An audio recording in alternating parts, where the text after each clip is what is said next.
Hola, ¿qué tal? Sean bienvenidos a otro video de Hoy Leo Esto. Soy Sigor Campos y hoy vamos a hablar acerca de un clásico de clásicos, un libro que se ha convertido en películas, es referencia, es un libro que ha marcado a muchísima gente y para muchos es incluso su libro favorito. Hoy vamos a hablar acerca de Alicia en el País de las Maravillas y A través del espejo de Lewis Carroll. Así que vamos a darle. Bueno, estos dos libros, el primero, Alicia en el País de las Maravillas, se publica en 1865 y A través del espejo se publica en 1871. Y lejos de ser meros cuentos infantiles o estas fábulas moralistas, ¿no? Muy esoposas, estas obras constituyen un, más que una narrativa o una novela, ¿no? Más que nada son un tratado filosófico y un tratado lingüístico también sobre la naturaleza de la realidad y acerca del significado de la realidad. Desde un punto de vista técnico, la prosa de Lewis Carroll muestra una modernidad sintáctica y conceptual también que termina desafiando ese contexto victoriano. Porque tenemos un mundo obsesionado con el orden, ¿no? Y la lógica positivista, eh, en el cual Lewis Carroll nos está obligando a enfrentar el absurdo como una especie de categoría existencial. Entonces, a lo largo de este libro, vemos cómo el universo de Lewis Carroll básicamente se convierte en una especie de laboratorio donde Carroll empieza como a experimentar los límites del lenguaje y de la identidad de las personas. Creo que es muy difícil entender esta obra, Alicia en el País de las Maravillas y A través del espejo. Es muy difícil entenderlo si no entendemos bien al autor. ¿Qué pasó con Lewis Carroll? ¿Quién era Lewis Carroll? Bueno, Lewis Carroll, su nombre real no era Lewis Carroll, era Charles Dodgson. Charles Dodgson, sí. El tipo hacía un poco de todo, porque era lógico, era matemático, diácono de formación, y no era nada más un escritor. El tipo era, básicamente era un explorador y posteriormente ingeniero de lo absurdo, ¿no? Entonces la narrativa se convierte en una construcción de, de eventos inconexos. Básicamente, leer Alicia es muy extraño porque la mayoría de los eventos no están conectados uno con el otro. Son como pequeñas situaciones, más que nada. Es muy situacional, Alicia. Más que secuencial, es situacional. Entonces, eh, en, logra construir estos diálogos que no tienen ni pies ni cabeza, ¿no? Que intencionalmente están frustrando la progresión natural de la narrativa, ¿no? Hay una intencionalidad científica para este caos, evidentemente, porque o sea, se convierte en un campo de juego, básicamente, en el que Lewis Carroll empieza a manipular referencias, ¿no? Hasta que se crea un absoluto desastre, pero está muy bien manejado. Es caos controlado de parte de Lewis Carroll, principalmente, ¿no? Eh, tenemos conceptos muy simples que llegan a ser muy profundos, ¿no? Como la pérdida de la identidad, ¿no? Alicia todo el tiempo le están confundiendo, su nombre se lo apropia a alguien, ¿no? Su persona se lo apropia a alguien, eh, o le niegan la identidad a Alicia, ¿no? Entonces, esto no se utiliza como, no saben quién es Alicia, no es un recurso cómico, no es un recurso cómico, es un ejercicio eh, de lógica invertida, de hecho, si lo pensamos así, porque Lewis Carroll explora el concepto de qué es lo que queda de las personas, o qué es lo que queda de la identidad de las personas, cuando el nombre y la memoria se disuelven, ¿no? Entonces, básicamente está aplicando cuestiones algebraicas a la personalidad de las personas, porque se vuelve algo, la identidad se vuelve algo abstracto. Otro aspecto en el cual Lewis Carroll muestra esta agilidad intelectual es en la parte lingüística. El lenguaje de Lewis Carroll, a lo largo de los 2 libros de Alicia, es utilizado como una herramienta de deconstrucción. ¿Ok? La prosa de Carroll es básicamente una especie de herramienta de dispositivo de deconstrucción, porque Lewis Carroll mete a cierto cuestionamiento, empieza a cuestionar las cosas que nosotros damos por sentadas todos los días, ¿no? Por ejemplo, la estabilidad de los nombres propios, ¿no? O sea, yo sé que me llamo Sigurd, pero ahí Lewis Carroll empieza a cuestionarlo con Alicia, ¿no? Tenemos la rigidez de los adjetivos, por ejemplo, la ontología de las formas también. Por ejemplo, si tenemos criaturas que se transforman en el libro, tenemos al gato rizón, ¿no? El gato de Cheshire Cat, que desaparece y lo único que queda es la sonrisa, ¿no? Entonces, básicamente lo que está demostrando aquí Lewis Carroll es que existe el atributo sin que existe el objeto, ¿no? También la existencia de un concepto sin un referente físico, que es lo que normalmente tenemos, ¿no? Cuando tenemos un concepto existe algo que es mentalmente tangible para nosotros, y aquí no lo muestra Carroll, ¿no? La verdad es que la manera en la que Lewis Carroll maneja esta obviedad perceptiva es brillante. Yo creo que nunca ha existido alguien que logre manejarlo de esa manera. Carroll, además, era un tipo brillante con el lenguaje, ¿no? que utiliza el lenguaje no para describir el mundo. Es muy extraño cómo lo maneja Carroll, porque no es ese lenguaje normal que utiliza alguien para describir el mundo, los personajes que lo habitan y todo esto, que sería lo normal en una obra literaria. A ver, lo que hace Lewis Carroll es que utiliza el lenguaje básicamente para desmontar reglas básicas con las que construimos nuestra propia realidad, ¿no? También tenemos esas palabras compuestas que utiliza Lewis Carroll, ¿no? Que inventaba muchas palabras que las mezclaba de cierta manera, ¿no? Y me parece que eso es el epítome de ese manejo lingüístico, ¿no? El epítome de cómo de cómo Lewis Carroll logra esa subversión lingüística. El conflicto que maneja Lewis Carroll en Alicia en el País de las Maravillas es este conflicto de character versus himself, ¿no? O character versus herself, personaje contra sí mismo o sí misma. Y eso evidentemente es un ejemplo de un conflicto interno.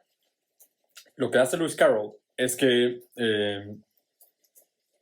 el tema principal que maneja es, por supuesto, la identidad, y manejando ese tema lo convierte en el conflicto principal de la historia. El problema que tiene Alicia es básicamente responder a la pregunta de quién soy y qué soy en este entorno de volatilidad absoluta, ¿no? Entonces, cada cosa que hace Alicia, que la cambia, ¿no? Que la transforma, la convierte en un personaje, en un sujeto físicamente inestable. Entonces, es muy difícil desarrollar esa identidad, ¿no? De desarrollar ese perfil de identidad cuando estás cambiando todo el tiempo, ¿no? Entonces, a estas crisis también tenemos esa parte que explora Lewis Carroll de la inmediatez emocional y acerca de la impulsividad de los personajes. Entonces, las reacciones que tiene Alicia son súper crudas y, por ejemplo, tenemos cuando está Alicia con las reinas o con el sombrerero, ¿no? Que la tratan con la punta del pie, ¿no? Entonces, tenemos esos problemas de Alicia con figuras de autoridad, precisamente, ¿no? El País de las Maravillas se vuelve una especie de microcosmos donde la irracionalidad gana poder.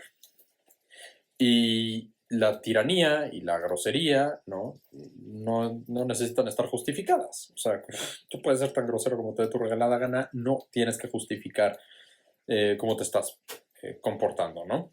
Entonces, esto refleja de una manera quizá un poco más oscura de la cuenta, ¿no? Las dinámicas de autoridad que existen en la sociedad real. Y entonces llegamos a otra exploración de la lógica, y es la segunda parte de Alicia, que es a través del espejo. En Alicia a través del espejo, lo que pasa es que se intensifica estos fallos lógicos se empiezan a intensificar, y es todavía peor, porque hay negación geométrica, ¿no? Que se establecieron en la primera novela y después se rompen en la segunda. Entonces, ahora todo está invertido. El tiempo está invertido, la casualidad está invertido, perdón, no la casualidad, la causalidad, ¿no? Las razones por las cuales suceden las cosas ahora son invertidas, que eso no las hace lógicas, nada más las hace al revés. Es muy extraño como lo maneja Carroll. Y, por ejemplo, el movimiento también está invertido, ¿no? Lo que pasa es que la realeza aquí se muestra todavía más estúpida. Lewis Carroll los vuelve todavía más caricaturescos porque empiezan a anular leyes básicas de física que conocemos y que sabemos que son reales. Por ejemplo, el tiempo, ¿no? Hay una parte en la cual dicen que se tienen que tomar 5 noches consecutivas de sueño para poder descansar, ¿no? 5 noches consecutivas. ¿Cómo vas a tener 5 noches consecutivas? ¿No? O sea, entonces aquí, al decir que se necesitan 5 noches consecutivas, estamos asumiendo que no existe el día. Se está manejando el tiempo como una especie de concepto flexible y manipulable, lo cual sabemos que no es. Y también tenemos el concepto del jardín de la Reina Roja, que es una de mis partes favoritas de todo el libro, porque tienes que correr lo más rápido posible para permanecer en el mismo lugar. Eso no tiene ningún sentido. Entonces, aquí se vuelve muy desesperante para Alicia, porque ella está corriendo, ¿y dónde termina? En el mismo lugar donde empezó. Entonces,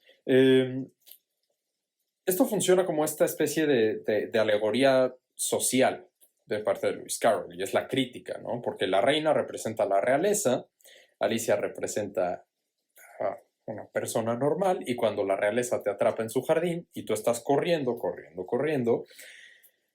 terminas siempre en el mismo lugar.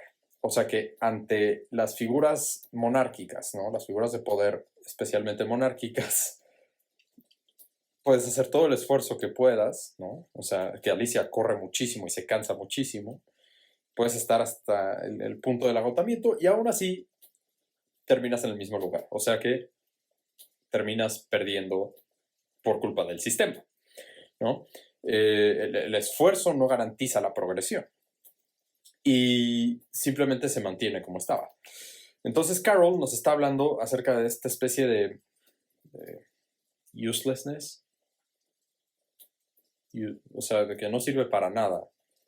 Sería como futilidad, por así decirlo, ¿no? Sería la futilidad del esfuerzo en un sistema que está viciado y está roto.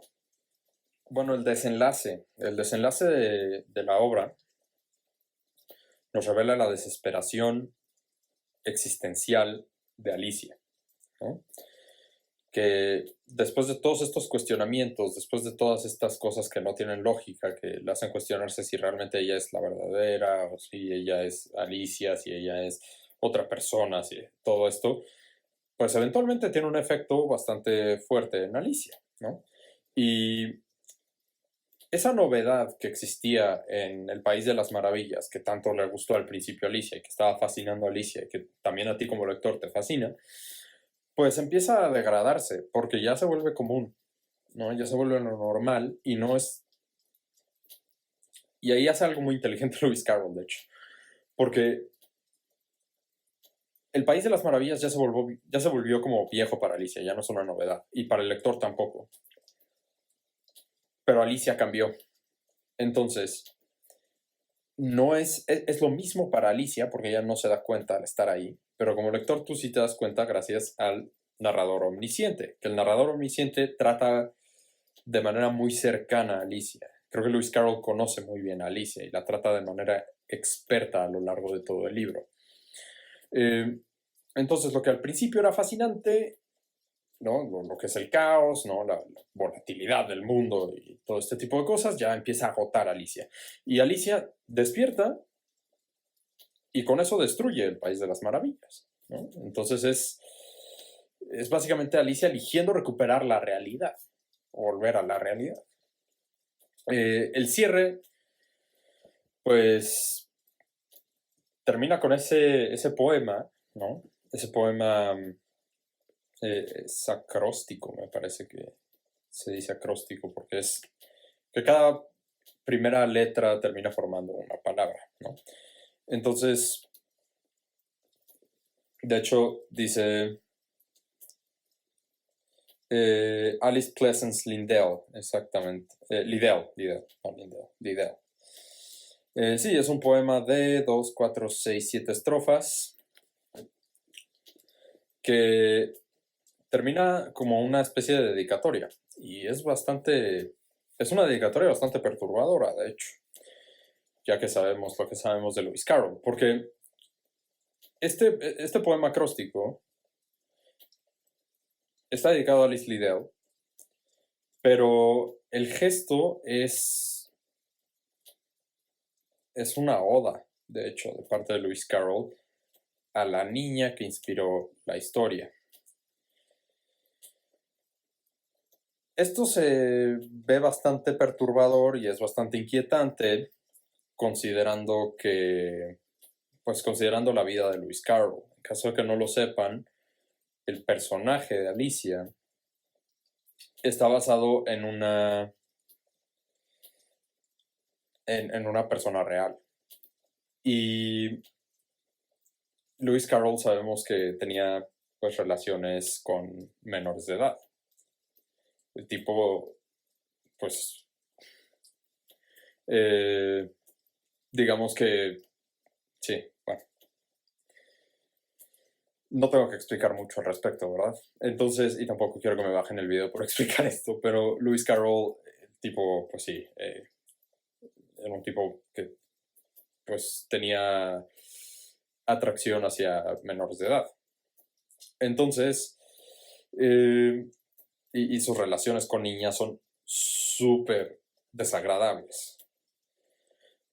Pero bueno, esta clausura que hace Lewis Carroll en el libro básicamente está forzando al lector a reevaluar la obra desde la perspectiva ética.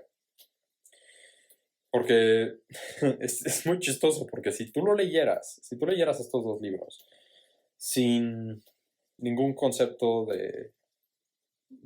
sin ningún contexto más bien, de todo lo que hizo Lewis Carroll y de la relación que tenía con menores de edad,